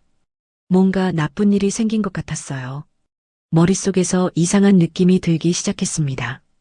갑자기 시어머니가 거실로 들어오셨어요. 현우야, 수정이 어디 갔니? 예은이 서류 갖다 준다고 나갔어요. 무슨 서류? 시어머니의 얼굴이 굳었습니다. 나는 수정이한테 전화 안 했는데 예은이도 지금 회사에서 회의 중이라고 했어. 그 순간 현우의 머릿속에서 뭔가가 번쩍했습니다. 수정이가 위험하다는 확신이 들었어요. 심장이 미칠 듯이 뛰기 시작했습니다. 이게 무슨 일이야? 수정이는 대체 어디로 간 거야? 현우는 머리를 쥐어뜯었습니다. 갑자기 제니가 수정에게 보냈던 문자가 떠올랐어요. 바다예요. 수정이가 바다에 있어요. 뭐라고? 현우야, 무슨 소리야? 제니가 수정이를 바다로 데려갔어요. 제가 빠졌던 그 바다요. 지금 당장 가야 해요. 현우는 미친 듯이 집을 뛰쳐나갔습니다. 시어머니는 즉시 경찰에 신고하고 현우와 함께 차를 탔습니다. 시아버지도 급히 뛰어나왔어요. 차가 출발하자 현우는 계속 중얼거렸습니다. 빨리요, 더 빨리요. 수정이가 죽어요. 아기도 죽어요. 눈물이 하염없이 흘렀습니다. 머릿속에서 수정이의 비명소리가 들렸어요. 차가운 물속에서 숨을 헐떡이는 모습이 보였습니다. 18년 전 자신이 느꼈던 그 공포가 되살아났어요. 차가운 물, 숨을 쉴 수 없는 고통, 점점 멀어지는 의식, 그때의 기억이 선명하게 떠올랐습니다. 무서워요. 너무 무서워요. 손이 덜덜 떨렸습니다. 온몸에 식은땀이 흘렀어요. 과거의 트라우마가 현우를 짓눌렀습니다. 차는 바다를 향해 달렸습니다. 현우의 눈빛이 점점 또렷해지고 있었어요. 뭔가가 깨어나고 있었습니다. 수정을 지키기 위해, 가족을 지키기 위해. 차가 바닷가에 도착했을 때 현우는 이미 온몸이 땀으로 젖어 있었습니다. 차가 멈추기도 전에 뛰쳐나갔어요. 그리고 그곳에서 제니를 발견했어요. 그녀는 절벽 끝에 서서 아래를 내려다보고 있었습니다. 창백한 얼굴에 묘한 미소를 짓고 있었어요. 수정이 어디 있어요? 수정이. 현우의 절규가 바닷바람에 흩어졌습니다. 제니가 천천히 돌아봤어요. 그녀의 얼굴엔 당황한 표정이 스쳤습니다. 현우 오빠, 어떻게 여기를? 수정이가 어디 있냐고요? 현우가 제니의 어깨를 잡고 흔들었습니다. 그의 눈에선 눈물이 폭포처럼 쏟아지고 있었어요. 그 여자는 이미 늦었어요. 10분도 넘게 지났는걸요. 제니의 목소리가 떨렸습니다. 자신이 무슨 짓을 저질렀는지 깨닫기 시작한 거였죠. 그 말을 듣는 순간 현우는 무너졌습니다. 그 자리에 주저앉아 머리를 쥐어뜯으며 울부짖었어요. 안 돼. 안 돼. 수정이 죽으면 안 돼요. 주먹으로 자신의 머리를 때리기 시작했습니다. 쿵쿵 소리가 날 정도로 세게 때렸어요. 이마가 빨갛게 부어올랐지만 멈추지 않았습니다. 현우야, 그러지 마. 뒤따라온 시어머니가 아들을 안으려 했지만 현우는 발을 동동 구르며 빙빙 돌았어요. 마치 길을 잃은 아이처럼요. 살려주세요. 누구든지 좋으니까 제발 도와주세요. 너무 무서워요. 물이 무서워요. 5살 아이 같은 목소리였습니다. 온몸이 덜덜 떨렸어요. 18년 전의 트라우마가 그를 마비시키고 있었습니다. 그때 절벽 아래에서 희미한 소리가 들렸습니다. 파도 소리에 묻혀 잘 들리지 않았지만 분명 사람 목소리 같았어요. 현우는 떨리는 다리를 끌고 절벽 끝으로 갔습니다. 아래를 내려다보니 검은 바위들 사이에 무언가 보였어요. 붉은색 옷자락이 파도에 떠밀리고 있었습니다. 수정이다. 수정이 살아있어요. 하지만 절벽은 너무 높았습니다. 최소 15m는 되어 보였어요. 옆에 낡은 계단이 있었지만 반쯤 무너져 있었습니다. 내려가다가 같이 떨어질 게 분명했어요. 현우는 절벽 끝에 서서 떨고 있었습니다. 뛰어내려야 한다는 걸 알았지만 다리가 움직이지 않았어요. 물을 보는 것만으로도 숨이 막혔습니다. 못해요. 무서워요. 죽을 것 같아요. 입술이 파랗게 질렸습니다. 손발이 얼음처럼 차가웠어요. 그러다 문득 수정의 얼굴이 떠올랐어요. 매일 아침 따뜻하게 웃어주던 그 얼굴이요. 바보라고 놀리는 사람들 앞에서 당당히 자신을 지켜주던 그 모습이 생각났습니다. 뱃속에 아기가 있어요. 우리 아기가요. 수정이가 날 지켜줬어요. 이제는 내가 지킬 차례예요. 떨리는 손으로 신발을 벗었습니다. 재킷도 벗어던졌어요. 심호흡을 했습니다. 한 번, 두 번, 세 번. 현우야, 안 돼. 시어머니의 비명이 들렸지만 이미 늦었습니다. 현우는 눈을 질끈 감고 절벽에서 뛰어내렸어요. 차가운 바람이 얼굴을 때렸습니다. 온몸이 굳는 것 같았어요. 그리고 철썩하는 소리와 함께 차가운 바닷물이 온몸을 덮쳤습니다. 물속은 지옥이었습니다. 본능적으로 수면 위로 올라가려 했지만 그때 빨간 옷이 눈에 들어왔어요.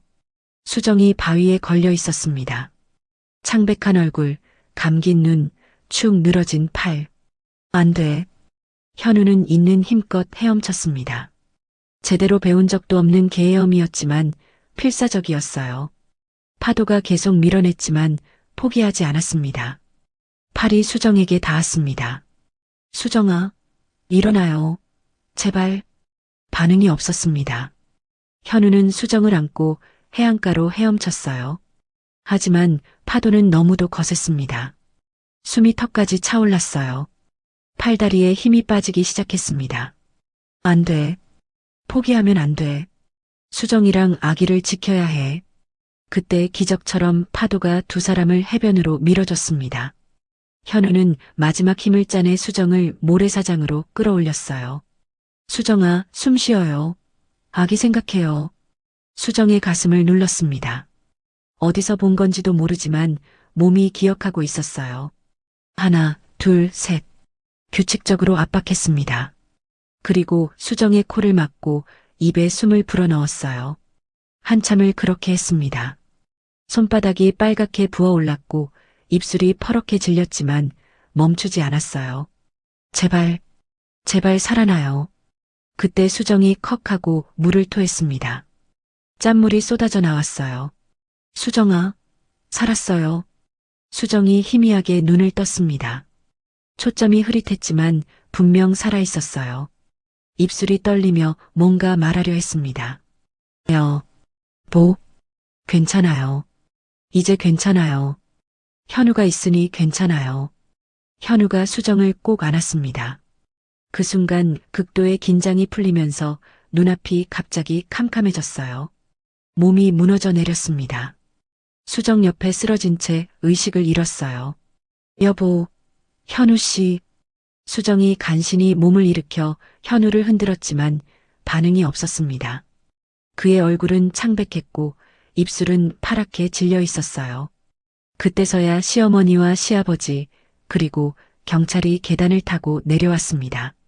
제니는 경찰에게 붙잡혀 있었어요. 119 불렀어. 조금만 버텨. 구급차가 도착했습니다. 의료진이 두 사람을 들것에 실었어요.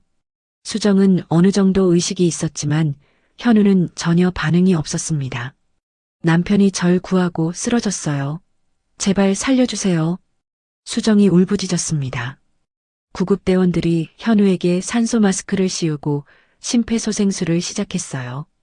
병원에 도착하자 현우는 곧바로 중환자실로 옮겨졌습니다. 의사가 나와 설명했어요. 극심한 저체온증과 과호흡으로 뇌에 산소가 제대로 공급되지 않았습니다.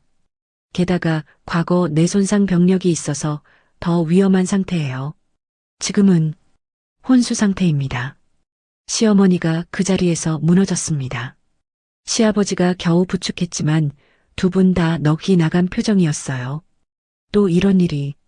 우리 현우가 또. 수정은 침대에 누워서도 계속 울었습니다. 다행히 아기는 무사했지만 현우 생각에 밥도 넘어가지 않았어요. 제 잘못이에요. 제가 조심했어야 했는데. 아니야, 수정아. 네 잘못이 아니야. 시어머니가 수정의 손을 꼭 잡아줬습니다. 이틀 후 수정이 퇴원했습니다. 첫 번째로 간 곳은 중환자실이었어요. 유리창 너머로 보이는 현우는 온몸에 기계를 달고 있었습니다. 심전도 기계가 규칙적으로 삐삐 소리를 냈지만 눈은 감겨 있었어요. 여보, 일어나요. 종이약 1000개 접는다고 했잖아요. 수정이 유리창에 손을 대고 속삭였습니다. 하지만 대답은 없었어요. 매일 현우의 병실로 갔습니다. 의사의 허락을 받아 침대 옆에 의자를 놓고 앉았어요. 현우의 손을 잡고 말을 걸었습니다. 오늘 아기가 발로 찼어요. 아빠 보고 싶다고 하는 것 같아요. 현우의 손에 자신의 배를 갖다 댔습니다. 태동이 느껴질 때마다 그렇게 했어요. 느껴져요? 우리 아기예요. 당신이 지켜준 생명이에요. 시어머니도 매일 왔습니다. 아들의 발을 주무르며 눈물을 흘렸어요. 현우야, 엄마야. 이제 그만 자고 일어나. 네가 좋아하는 김치찌개 끓여왔어. 하지만 현우는 꼼짝도 하지 않았습니다. 모두가 지쳐가고 있었어요. 희망이 점점 사라져갔습니다. 일주일이 지났습니다. 의사는 뇌파는 정상이지만 언제 깨어날지 모른다고 했어요. 최악의 경우 평생 깨어나지 못할 수도 있다고요. 2주째 되는 날 아침이었습니다. 수정이 여느 때처럼 현우 옆에 앉아 있었어요. 손을 잡고 조용히 기도하고 있었습니다. 그런데 갑자기 현우의 손가락이 꿈틀했습니다. 처음엔 착각인가 싶었지만 분명히 움직였어요. 여보, 심장이 빠르게 뛰기 시작했습니다. 현우의 눈꺼풀이 떨리고 있었어요. 여보, 의사 선생님, 수정이 외쳤습니다. 간호사가 달려왔고 곧 의료진이 몰려들었어요. 그리고 현우의 눈이 천천히 떠졌습니다. 처음엔 초점이 흐릿했습니다. 천천히 주변을 둘러보더니 수정을 발견했어요. 입술이 움직였습니다. 정. 목소리가 쉬어 있었지만 분명히 말을 했습니다. 하지만 말이 어눌했어요. 혀가 잘 돌아가지 않는 것 같았습니다. 여보, 나예요. 수정이에요. 아기도 괜찮아요. 우리 다 살았어요. 당신 덕분에요. 현우의 눈에서 눈물이 흘러내렸습니다. 말을 더 하려 했지만 목이 잠긴 듯 소리가 나오지 않았어요. 의사가 검사를 시작했습니다.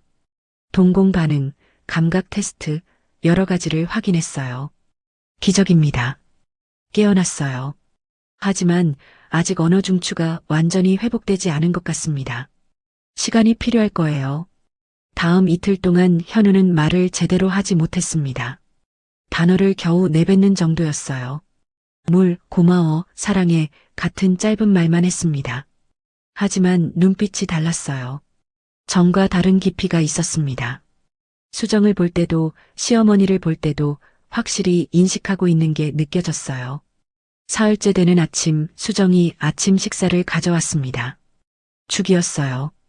현우는 침대에 기대에 앉아 있었습니다. 여보, 아침 드세요. 수정이 숟가락을 떠서 현우 입으로 가져갔어요. 그런데 현우가 손을 들어 수정의 손을 막았습니다. 괜찮아요. 제가 먹을게요. 목소리가 또렷했습니다. 어눌함이 사라져 있었어요. 수정이 깜짝 놀라 현우를 쳐다봤습니다. 여보. 현우가 수정의 손에서 숟가락을 받아들었습니다. 그리고 스스로 죽을 떠먹기 시작했어요. 동작이 자연스러웠습니다. 맛있네요. 당신이 만든 거예요? 5살 아이 같은 그 특유의 톤이 완전히 사라졌어요. 어떻게 갑자기. 수정의 목소리가 떨렸습니다. 믿을 수 없었어요. 눈앞에 있는 사람이 정말 현우가 맞나 싶었습니다. 현우가 숟가락을 내려놓고 수정의 손을 잡았습니다. 그 손길이 달랐어요. 아이 같은 모습은 온데간데 없이 사라졌습니다. 나 괜찮아요. 완전히 괜찮아졌어요. 무슨 말이에요? 갑자기 왜? 저도 잘 모르겠어요. 그냥 물속에서 당신을 구하고 정신을 잃었을 때 뭔가 끊어진 것 같았어요. 그리고 깨어나니 모든 게 선명해졌어요. 현우의 눈빛이 깊었습니다. 흐릿하지 않고 초점이 정확했어요. 생각이 담긴 어른의 눈이었습니다. 18년 동안 안개 속에 갇혀 있었어요. 생각은 있는데 표현이 안 됐어요. 아는 건 많은데 꺼내 쓸 수가 없었죠. 근데 이젠 다 돌아왔어요. 수정이 울음을 터뜨렸습니다. 현우를 꼭 안았어요. 당신 정말 돌아온 거예요? 응. 바보가 아닌 진짜 남편으로요. 그때 문이 열리며 의사가 들어왔습니다. 현우를 보더니 눈이 휘둥그레졌어요. 환자분, 혼자 식사하시고 계셨어요? 네, 선생님. 죄송합니다. 검사 전에 먼저 먹어버렸네요. 의사가 급히 검사를 시작했습니다. 여러 질문을 던졌어요. 오늘이 몇 월 며칠인지 아세요? 10월 25일이요. 제가 의식을 잃은 지 2주 정도 된 것 같은데 맞나요? 본인 이름과 나이는요? 강현우, 28살입니다. 결혼은 언제 하셨죠? 결혼한 지 이제 45개월 정도 됐네요. 의사가 놀란 표정으로 차트를 들여다봤습니다. 그리고는 더 복잡한 질문들을 했어요. 수학 문제, 역사 질문, 논리 퍼즐까지. 현우는 모든 질문에 막힘없이 대답했습니다. 심지어 의학 용어까지 정확하게 사용했어요. 놀랍습니다. 완전히 정상으로 돌아오셨어요. 아니, 정상을 넘어서 지적 능력이 오히려 향상된 것 같은데요? 의사가 고개를 저었습니다. 의학적으로 설명이 안 됩니다. 손상된 뇌가 이렇게 완전히 회복되다니. 기적이에요. 그날 오후 시어머니와 시아버지가 병문안을 왔습니다. 예은이도 함께였어요. 현우야. 시어머니가 달려와 아들을 안으려는데 현우가 자리에서 일어나 시어머니를 안았습니다. 어머니, 그동안 걱정 많이 끼쳐드려서 죄송해요. 말투가 완전히 달랐습니다. 존댓말도 자연스러웠고 문장도 완벽했어요. 시어머니가 얼떨떨한 표정으로 아들을 쳐다봤습니다. 현우야, 너 정말. 네, 어머니. 저 돌아왔어요. 그동안 못해드렸던 아들로서, 남편으로서 역할을 다할게요. 시어머니가 와락 울음을 터뜨렸습니다. 시아버지도 눈시울이 붉어졌어요. 예은이는 믿을 수 없다는 표정으로 오빠를 쳐다봤습니다. 오빠, 진짜 오빠 맞아? 그래, 예은아. 오빠야. 미안해. 그동안 제대로 된 오빠 노릇 못해서. 예은이도 울기 시작했습니다. 온 가족이 현우를 안으며 울었어요. 18년 만에 아들이, 오빠가, 남편이 완전히 돌아온 거였습니다. 저녁 무렵 수정의 아버지 한병수가 병문안을 왔습니다. 생선죽을 들고 온 아버지는 걱정스러운 표정이었어요. 사위가 우리 수정이를 구했다면서? 괜찮은가? 병수가 병실로 들어서는 순간 현우가 침대에서 일어나 머리를 숙이며 인사했습니다. 장인어른 괜찮습니다. 병수가 깜짝 놀랐습니다. 지금까지 현우는 아저씨라고만 불렀었거든요. 현우가 천천히 장인을 바라봤습니다. 눈에 눈물이 고였어요. 장인어른, 아니, 제 생명의 은인이십니다. 은인? 무슨 소리인가? 현우가 조용히 손을 들어 오른쪽 손목을 보였습니다. 길게 난 흉터가 있었어요. 18년 전 제가 10살이었을 때 이 바다에 빠졌었어요. 그때 어른한테서 이 냄새가 났어요. 병수의 표정이 굳었습니다. 바다 냄새, 생선 냄새. 거친 손이 저를 끌어올렸어요. 바위에 긁혀서 피가 났는데 저를 구하신 분 손에서도 피가 났어요. 병수가 자신의 왼손을 내려다봤습니다. 오래된 흉터가 희미하게 남아 있었어요. 그 사람이 장인어른이셨습니다. 똑똑히 기억해요. 얼굴도 목소리도 냄새도 다 기억나요. 병수의 다리가 풀려 의자에 주저앉았습니다. 그날, 맞아. 금을 손질하러 바닷가에 갔다가 애가 물에 빠진 걸 봤지. 정신없이 뛰어들어서 건졌는데 그게 너였구나. 그 후론 잊고 살아서 까마득히 몰랐네. 시어머니가 울음을 터뜨렸습니다. 시아버지도 병수의 손을 꼭 잡았어요. 은인이셨습니다. 우리 아들 살려주신 은인이셨어요. 수정도 눈물을 흘렸습니다. 그럼 아버지가 남편을 살리고 남편이 저를 살렸네요. 현우가 장인의 손을 잡았습니다. 거칠고 굳은 살 박힌 그 손을요. 감사합니다, 장인어른. 그때도 지금도요. 덕분에 제가 살아서 수정이를 만날 수 있었어요. 이런 인연이 다 있구만. 하늘이 맺어준 거야, 하늘이. 바보 신랑은 끝났어요.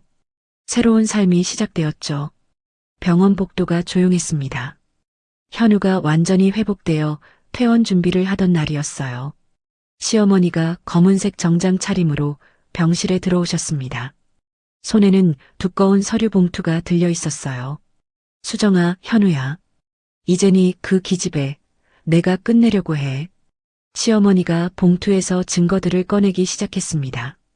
은행 거래 내역서, CCTV 사진, 녹음 파일 USB까지. 1년 동안 조용히 모아둔 증거야. 제니가 현우 명의로 비밀 통장을 만들어서 매달 500만 원씩 총 6천만 원을 빼돌렸어. 그리고 수정이를 납치할 때 쓴 차량도 추적했어. CCTV에 다 찍혔지. 증거가 명확했습니다. 시어머니의 준비가 철저했어요. 처음엔 네가 마음에 안 들었어. 하지만 네가 현우를 대하는 걸 보면서 알았어. 진짜 사랑이 뭔지. 제니는 돈을 사랑했지만 너는 현우 자체를 사랑했잖아. 시어머니가 제 손을 꼭 잡으셨습니다. 며느리를 지키는 게 시어머니 의무야. 이제 경찰서 가자. 경찰서에서 시어머니가 고소장을 제출했습니다. 3시간 후 제니가 체포됐다는 연락이 왔어요. 캐리어를 싸고 도망가려던 참이었대요. 다음 날 대질 신문이 있었습니다. 제니가 수갑을 찬 채 들어왔어요. 20년을 기다렸어. 현우 오빠는 원래 내 거였다고. 제니가 소리쳤습니다. 현우가 조용히 말했어요. 그건 네 착각이야. 부모님들이 정한 약혼이었지. 내 마음은 아니었어. 제니가 비명을 질렀습니다. 아니야. 시어머니가 천천히 제니 앞으로 다가갔습니다. 너는 끝까지 모르는구나. 사랑이 뭔지. 진짜 사랑은 조건이 없어. 우리 며느리는 현우가 바보여도 매일 밥을 먹여주고 안아줬어. 그게 사랑이야. 그딴 게 사랑이에요? 넌 현우 통장에서 6천만 원을 훔쳤어. 그리고 임신한 며느리를 바다에 밀어 넣었어. 그게 사랑이니? 제니가 울음을 터뜨렸습니다. 시어머니가 마지막 한마디를 던졌습니다. 사랑은 오래 버티는 게 아니야. 끝까지 지켜내는 거야. 이제니 씨 살인미수, 횡령, 협박 혐의로 구속합니다.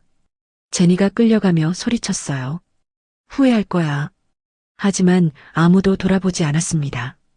경찰서를 나오니 기자들이 몰려 있었습니다. 시어머니가 저를 감싸며 말씀하셨어요. 우리 며느리는 아무 잘못이 없습니다. 범인은 질투에 눈이 멀어 임산부를 바다에 밀어 넣었습니다. 법의 심판을 받길 바랍니다. 다음 날 신문 일면에 기사가 났습니다. 재벌가 전 약혼녀 질투로 살인미수 임산부를 바다에 밀어넣은 20년 집착의 끝. 댓글이 폭주했어요. 20년 집착이면 병이지 시어머니가 며느리 지켜주는 거 보소. 제니 측에서 5억 합의를 제안했지만 시어머니가 단칼에 거절했습니다. 합의 없습니다. 끝까지 갑니다. 일주일 후 구속영장 심사에서 판사가 말했습니다. 피의자의 범행은 계획적이고 잔인합니다. 구속을 결정합니다. 쾅! 제니가 법정 밖으로 끌려갔습니다.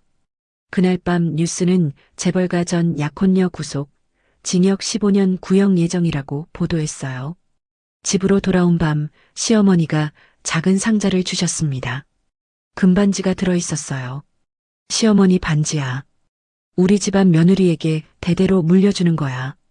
결혼식 때 줬어야 했는데 미안하다. 어머님, 앞으로 네 며느리에게도 물려줘. 그때는 처음부터 따뜻하게 맞아주렴. 예은이가 케이크를 들고 들어왔습니다. 언니 축하해요. 온 가족이 모였습니다. 모두가 저를 따뜻하게 바라봤어요. 정말 끝난 거예요? 시어머니가 고개를 끄덕였습니다. 그래. 제니는 끝이야. 현우가 제 배에 손을 올렸습니다. 뱃속에서 아기가 발길질을 했어요. 우리 아기도 기뻐하나 봐. 창밖으로 달이 밝게 빛났습니다. 제니라는 어둠이 완전히 사라진 밤이었어요. 악몽은 끝났습니다. 제니는 차가운 감옥에, 우리는 따뜻한 집에. 그것이 죄와 벌의 결말이었습니다. 봄이 왔습니다. 배가 남산만해진 저는 병원 진료실에 앉아 있었습니다. 다음 주가 예정일이에요. 아기도 산모도 모두 건강합니다. 현우의 손이 떨렸습니다. 내가 정말 아빠가 된다니. 일주일 후 새벽 3시 진통이 시작됐습니다. 현우가 벌떡 일어나 절 안아들었어요. 온 가족이 깨어나 병원으로 달렸습니다. 8시간의 진통 끝에 아기 울음소리가 들렸습니다. 으앙, 축하합니다. 건강한 아들이에요. 현우가 눈물을 흘렸습니다. 우리 아들이야. 정말 우리 아들이야. 병실로 온 가족이 모였습니다. 시어머니가 아기를 안으시며 미소 지으셨어요. 현우 닮았네. 코가 똑같아. 친정 부모님도 오셨습니다. 엄마가 울며 절 안아주셨어요. 우리 수정이 정말 고생했어. 아빠는 아기를 보시며 웃으셨습니다. 튼튼해 보이는구나. 퇴원하는 날 시어머니가 제 손을 잡으셨습니다. 굳은 살 박힌 제 손을 한참 들여다보시더니 말씀하셨어요. 이 손, 처음엔 참 볼품없다고 생각했어. 하지만 이젠 알아. 이 손이 얼마나 따뜻한 손인지. 시어머니가 제 손 위에 당신의 손을 포개셨습니다. 그리고 아기의 작은 손을 올려놓으셨어요. 3대의 손이 포개졌습니다. 봐, 이게 가족이야. 이렇게 손잡고 함께 사는 거야. 현우가 다가와 그 손들을 큰 손으로 감쌌습니다. 4개의 손이 하나가 되었어요. 다음 날 아침 온 가족이 마당에 모였습니다. 양가 부모님이 모두 모여 밥상을 나눴어요. 이 아이는 축복받은 아이야. 할아버지 할머니가 4명이나 있고 이렇게 사랑하는 부모가 있으니까. 시아버지가 말씀하셨습니다. 현우가 덧붙였습니다. 그리고 이 아이는 운명의 아이예요. 외할아버지가 아빠를 살렸고 아빠가 엄마를 살렸고 그래서 이 아이가 태어났으니까. 저는 가족들을 둘러보았습니다. 한때 차가웠던 시어머니는 이제 제일 든든한 우군이셨어요. 바보라 불리던 현우는 가장 듬직한 가장이 되었습니다. 아기가 제 손가락을 꼭 잡았습니다. 작지만 힘찬 손이었어요. 현우가 말했습니다. 여보, 내가 바보였을 때도 한 가지는 알았어. 당신이 좋은 사람이라는 거. 머리로는 몰라도 마음은 알고 있었어. 시어머니가 덧붙이셨습니다. 사랑은 견디는 게 아니야. 끝까지 함께 살아내는 거지. 햇살이 따뜻했습니다. 빨랫줄에는 아기 옷들이 흔들리고 있었어요. 바람에 하얀 베네 저고리가 춤을 췄습니다.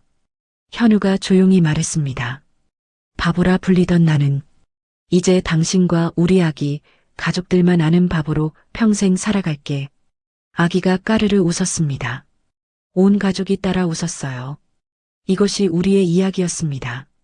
온갖 역경 속에서도 서로를 끝까지 사랑한 부부의 이야기. 그리고 진정한 가족이 된 사람들의 이야기. 사랑은 기적을 만듭니다. 바보를 정상으로 되돌리고 물을 무서워하던 사람을 용감하게 만들었으니까요. 사랑은 견디는 게 아니라 끝까지 함께 살아내는 것. 그것이 우리가 배운 세상의 진리였습니다. 오늘 이야기를 끝까지 들어주셔서 감사합니다. 어디에서 이야기를 듣고 계신지 댓글로 남겨주시면 한 분 한 분 반갑게 인사드리겠습니다. 오늘도 행복하시고 건강한 하루 되시길 간절히 바랍니다. 햇살 같은 이야기였습니다.